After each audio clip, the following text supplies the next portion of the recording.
Vamos começar. Oremos ao Senhor. Ó Deus, em nome de Jesus, nós queremos te louvar e te agradecer por essa aula que o Senhor nos permite fazer aqui para a glória do teu nome, essa leitura que faremos do capítulo 5 de João, que o Senhor possa abençoar cada irmão, a cada irmã que está conosco aí, em nome de Jesus. Amém e amém. Bom, hoje vamos dar continuidade ao Evangelho de João, capítulo 5, a partir do verso 16. Estamos fazendo a leitura expositiva do Evangelho de João. Então, hoje nós vamos falar a partir do verso 16. Na sexta passada, falamos do verso 1 ao verso 15, que é a cura do paralítico de Betesda. Agora, a partir do verso 16, vamos falar sobre a vida através do Filho de Deus. Um texto muito interessante. Lemos. Verso 16. Então os judeus passaram a seguir Jesus, porque ele estava fazendo essas coisas no sábado. Disse-lhe Jesus: Meu pai continua trabalhando até hoje, e eu também estou trabalhando. Por essa razão, os judeus mais ainda queriam matá-lo. E não somente estava violando no sábado, mas também estava dizendo que Deus era seu próprio pai, igualando-se a Deus. Verso 19. Jesus lhe disse, ou Jesus lhes deu essa resposta: Eu digo verdadeiramente que o filho não pode fazer nada de si mesmo. Só pode fazer o que vê o pai fazer. Porque o pai faz, o filho também faz. Estamos lendo o Evangelho de João, capítulo 5, agora verso 20. Pois o pai ama o filho e lhe mostra tudo o que faz, e sim, para a admiração de vocês. Ele mostrará as obras ainda maiores que estas. Pois da mesma forma que o pai ressuscita os mortos e lhe dá vida. Paz, Renata. Pois da mesma forma que o pai ressuscita os mortos e lhe dá vida, o filho também dá vida a quem ele quer. Além disso, o pai a ninguém julga, mas confiou todo o julgamento ao filho, para que todos honrem o filho como honram o pai. E aquele que não honra o filho também não honra o pai que o enviou. Eu asseguro, quem ouve as minhas palavras e crê naquele que me enviou, tem a vida eterna e não será condenado, mas já passou da morte para a vida. Eu afirmo que está chegando a hora, e já chegou, e que os mortos ouvirão a voz do Filho de Deus, e aqueles que ouvirem viverão. Pois da mesma forma como o Pai tem a vida em si mesmo, ele concedeu ao Filho ter a vida em si mesmo. Verso 27. E deu-lhe autoridade para julgar, porque é o Filho do homem. Não fiquem admirados com isto, pois está chegando a hora em que todos os que tiverem nos túmulos ouvirão a sua voz. Verso 29. E sairão, e os que fizeram bem ressuscitarão para a vida, e os que fizerem o mal ressuscitarão para serem condenados. Verso 30. Por mim mesmo nada posso fazer, e eu julgo apenas conforme ouço, e o meu julgamento é justo, pois não procuro agradar a mim mesmo, mas aquele que me enviou. Estamos lendo o Evangelho de João, capítulo 5, do verso 16 ao 30, dando continuidade à nossa leitura do Evangelho de João. E agora vamos às explicações. Nós, sexta-feira passada, falamos sobre a cura do paralítico de Betesda. Jesus chega a Jerusalém e ele vai ao tanque de Betesda e cura o homem no dia de sábado. E agora Jesus ele chega a esse outro momento. Verso 16. Então os judeus passaram a perseguir Jesus porque ele estava fazendo essas coisas no sábado. O que são essas coisas? A cura que ele fez ao tanque do homem do tanque de Betesda e outras curas que Jesus havia realizado em outros momentos. Então os fariseus começaram a perseguir Jesus diante dos milagres que Jesus fazia e realizava no dia santo. O que Jesus faz? Ele aproveita esse dia ou essa perseguição contra aqueles que os seus opositores para explicar a eles quem era Jesus, quem era ele, a sua obra. Então, o verso 16 ao verso 30 é Jesus dando explicação de quem ele é. Amém? Então, a cura do coxo de Betesda, num dia de sábado, provoca uma onda crescente de hostilidade a Jesus, assim como outras curas que foram já realizadas por Jesus no sábado. Então, os fariseus e saduceus começam a perseguir Jesus por causa disso, porque Jesus violava a santidade do sábado. Então, isso dá aso a que Jesus faça uma esplêndida apresentação da sua pessoa e sua obra diante dessas pessoas. E o que se vê é que Jesus, curando várias pessoas no sábado, mostrando que ele fazia, né, ou fizeram no sábado para abençoar os homens, e não que o sábado fosse cheio de restrições, como os fariseus assim faziam. A gente tem que lembrar que quando Deus institui o sábado, ele institui com o objetivo de que as pessoas vindas da escravidão egípcia, lembrando que eles tinham 400 anos de escravidão, eles não sabiam o que era adorar, eles não sabiam o que era descanso. Então, o sábado foi instituído na lei para que o homem pudesse parar a sua agenda de trabalho e, nesse dia, adorar o Senhor e, nesse dia, descansar. Então, o sábado tem esse fator pedagógico. Porém, os fariseus e saduceus havia acrescentados na época de Jesus 39 restrições a mais. 39 restrições para o sábado. Imagine que alguém que acordava no sábado tinha aí um monte de regra. Você vê que na cura do coxo de Betesda, o que as pessoas ficaram chateadas, não ali feliz de ver um homem que tinha 38 anos sendo curado, né? Mas porque o homem estava carregando a sua cama no sábado. Então, imagine a loucura que era isso. Então, Jesus aproveita essa hostilidade contra ele, aproveita essa perseguição contra ele para explicar sobre a sua obra, para dar a explicação sobre quem ele é. Então, o verso 16 ao verso 30 é Jesus explicando a sua obra aos judeus, aos fariseus e saduceus. Amém?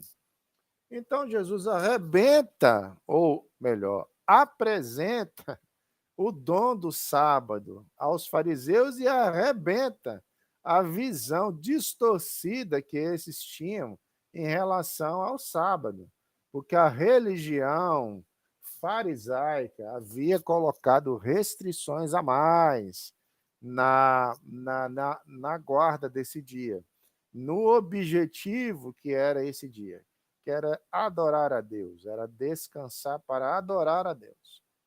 Então, para os fariseus, o sábado representava a inatividade, mas para Jesus, o trabalho. Vê o verso 16 comigo. Então os judeus passaram a perseguir Jesus porque ele estava fazendo estas coisas no sábado. Disse-lhes Jesus: Meu pai continua trabalhando até hoje e eu também estou trabalhando. Então, peraí. Se é um dia de descanso, por que Deus está trabalhando? É que para a explicação que Jesus tenta aqui, tenta não, faz aqui para os fariseus, é tentar explicar o sentido desse descanso. O Senhor ele descansou da obra, mas a obra de Deus continua em trabalho. Imagine que Deus fez o céu, o sol, os rios, e nada disso descansa em um dia. O sol continua a brilhar, o rio fluir, a morte e a vida continuam acontecendo. Então, toda a obra da criação de Deus continua em pleno exercício. Graça e paz, Rivelino, varão valoroso, está aí com a gente também. Então, aí, tanto essas obras de Jesus, do Senhor, que é o rio que flui, que possibilita o pescador ir lá pescar o seu peixinho, porque as obras continuam em pleno funcionamento. o sol, a chuva e tudo, toda a obra da criação de Deus está em funcionamento. Assim como a sua misericórdia, o seu amor, a sua compaixão e o seu juízo estão também em pleno funcionamento. Amém? Então, a visão que Jesus nos dá sobre o descanso é que a visão deles, do ser humano, foi feita para o sábado. Os fariseus acreditavam que o ser humano foi feito para o sábado. O ser humano foi feito para o dia de sábado. Mas para Jesus, o sábado que foi feito para o ser humano.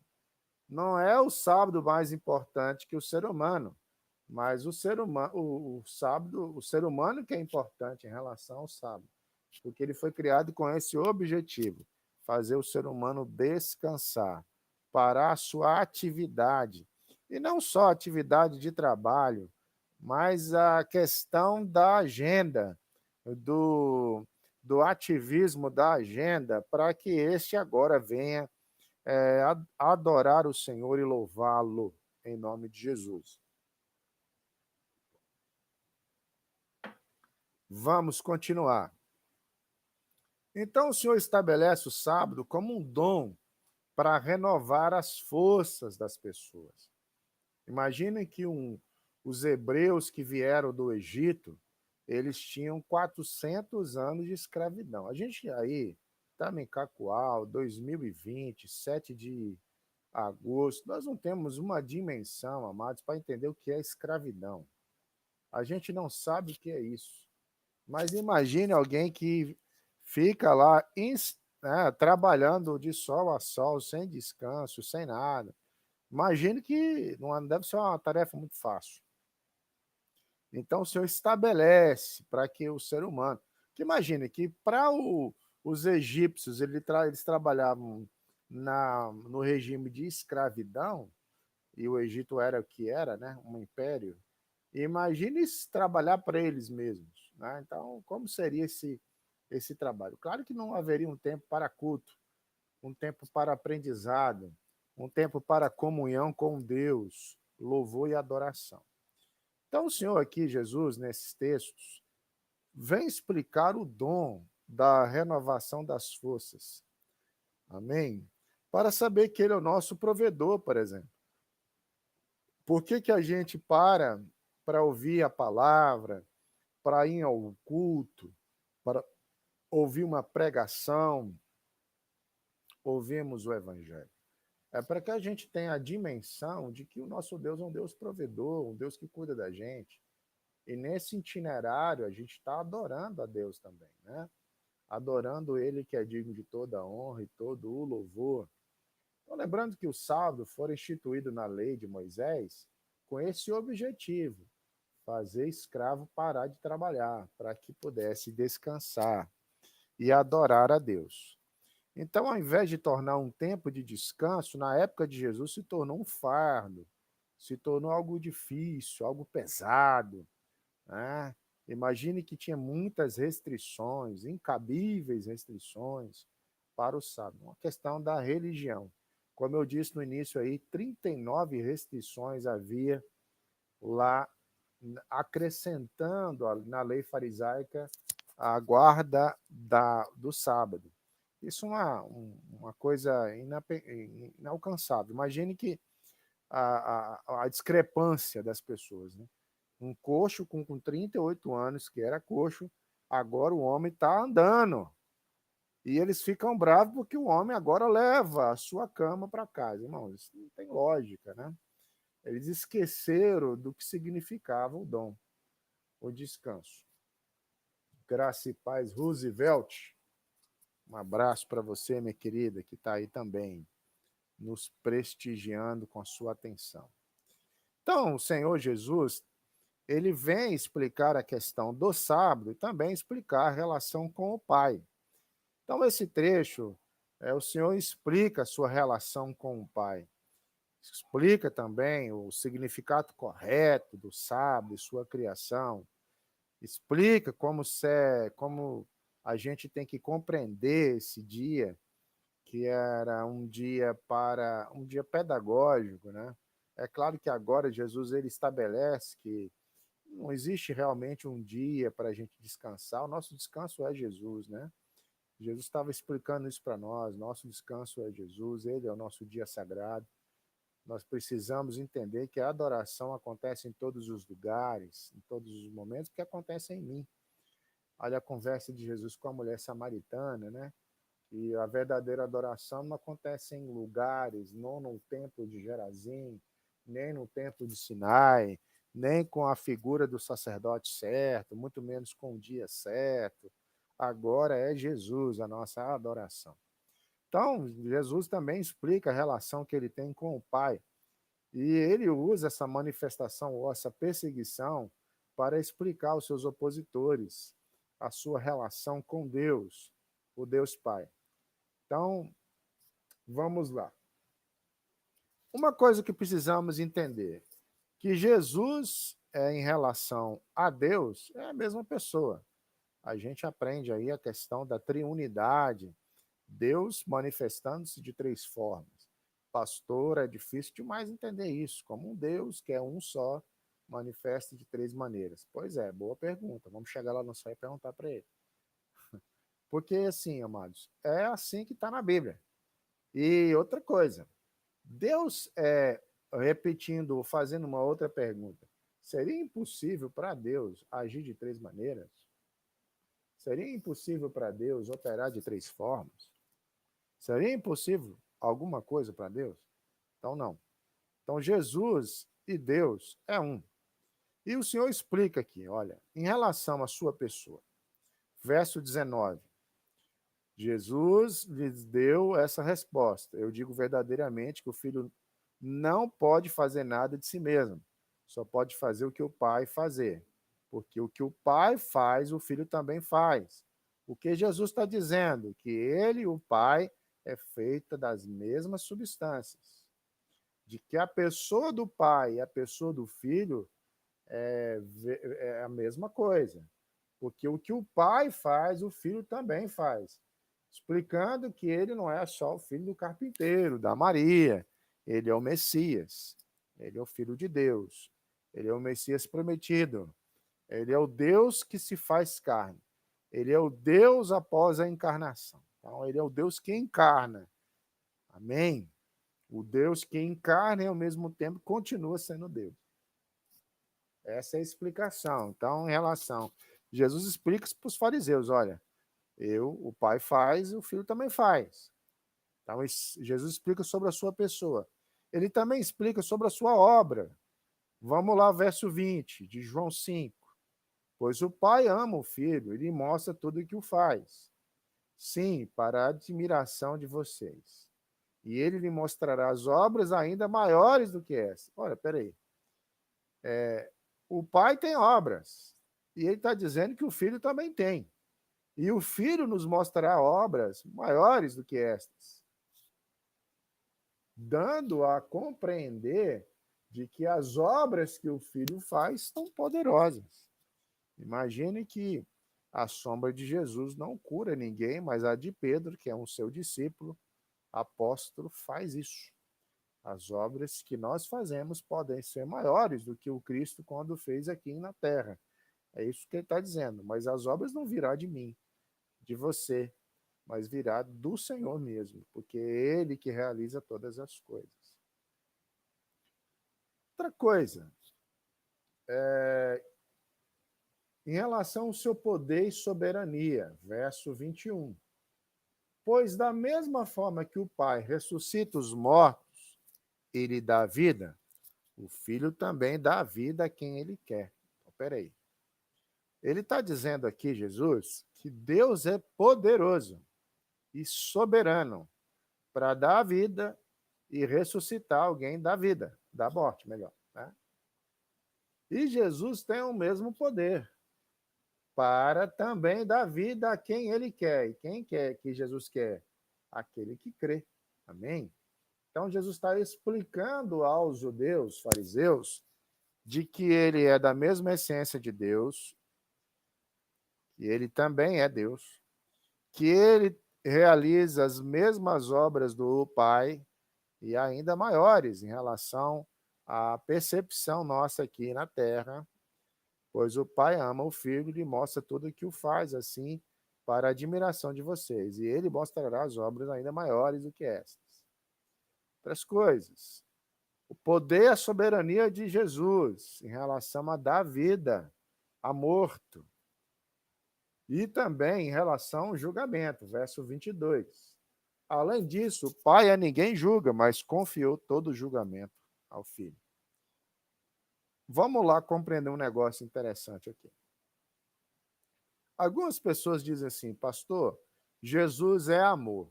É verdade, Jesus é amor. Mas Jesus também é juízo. Amém?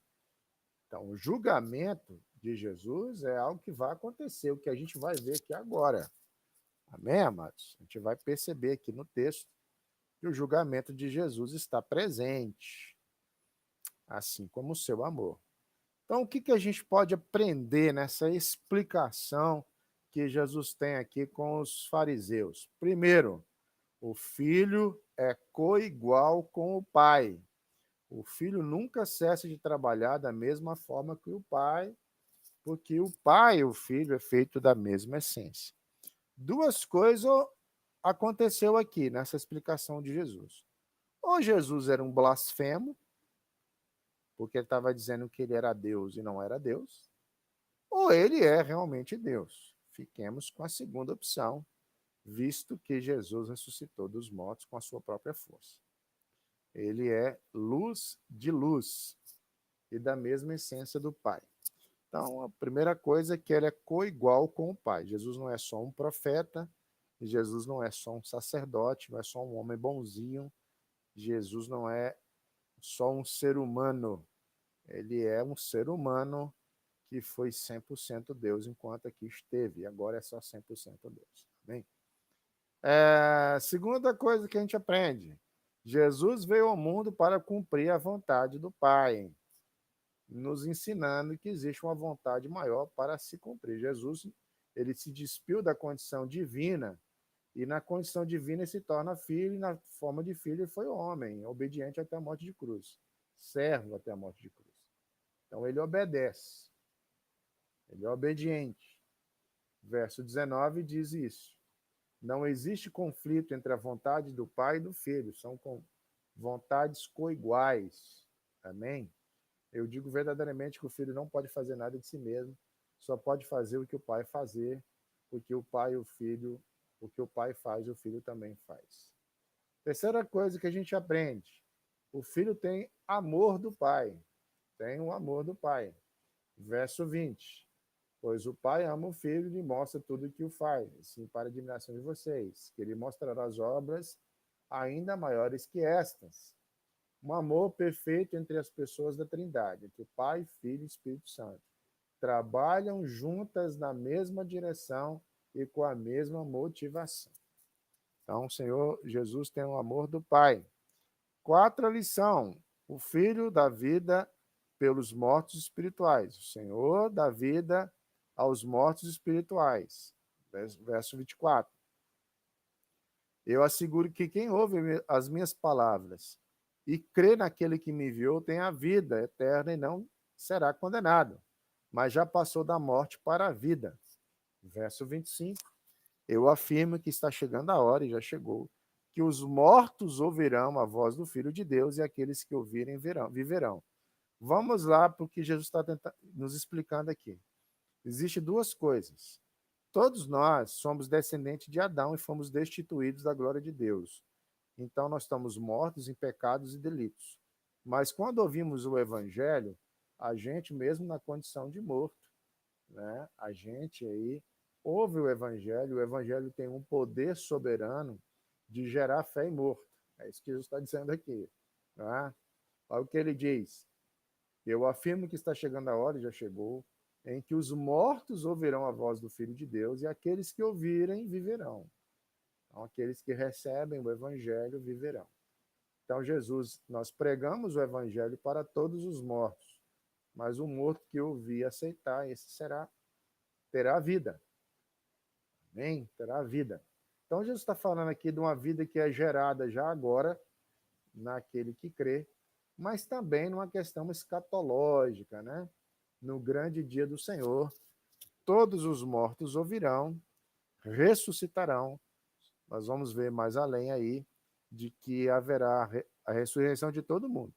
Porém, uns ressuscitarão para a vida eterna e outros para a condenação eterna. Quinta lição. Jesus é o juiz constituído pelo Pai. Verso 22, de novo. Além disso, o Pai ninguém julga, mas confiou todo o julgamento a Jesus. Então, Jesus é amor, mas também é juízo. Verso 23. Para que todos honrem o Filho do Homem, para que todos honrem o Filho como honram o Pai. E aquele que não honra o Filho também não honra o Pai que o enviou. E eu dei-lhe autoridade para o julgar, porque é o Filho do Homem. Então, o Senhor tem autoridade para julgar vivos e mortos e todas as pessoas. Sexta lição. O Filho do Homem tem poder para dar a vida eterna. Eu asseguro que quem ouve minha palavra e crê naquele que me enviou tem a vida eterna e não será condenado, mas já passou da morte para a vida. Então, somente Jesus é o caminho, a verdade e a vida. Somente Ele é a possibilidade de céu. Porque quem ouve a sua palavra e crê naquele que enviou tem a vida eterna. Então, nós estamos aqui mais do que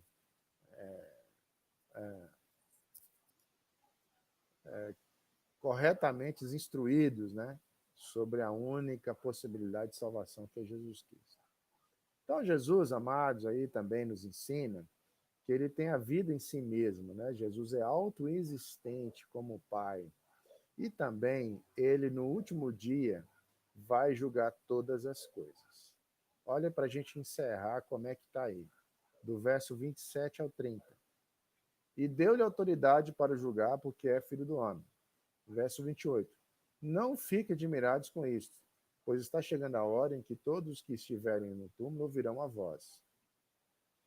E sairão, e os que fizerem o bem ressuscitarão para a vida, e os que fizerem o mal ressuscitarão para serem condenados. Verso 30. Por mim mesmo, nada posso fazer, eu julgo apenas conforme o ouço. E o meu julgamento é justo, pois não procuro agradar a mim mesmo, mas aquele que me enviou. Então, o que nós estamos aprendendo aí é que no grande dia, no soar da trombeta, todo mundo vai ressuscitar. Isso é Jesus explicando. Depois da celeuma do sábado lá, ele explica tudo isso para os fariseus. Então, mesmo Jesus que tem o poder para ressuscitar morto para a vida, ele tem para ressuscitar morto para a morte, né? Nesse dia, quando a trombeta soar, quando Jesus vier em sua majestade e glória, na companhia dos anjos, dos mortos, dos perdidos, dos salvos, aqueles que ouvirem a voz e estiver no túmulo, vamos levantar.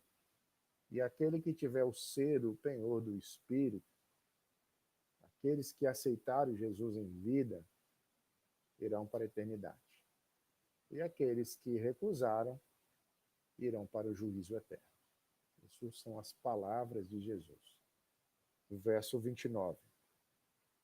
E sairão da onde? Do túmulo. E os que fizeram o bem ressuscitarão para a vida.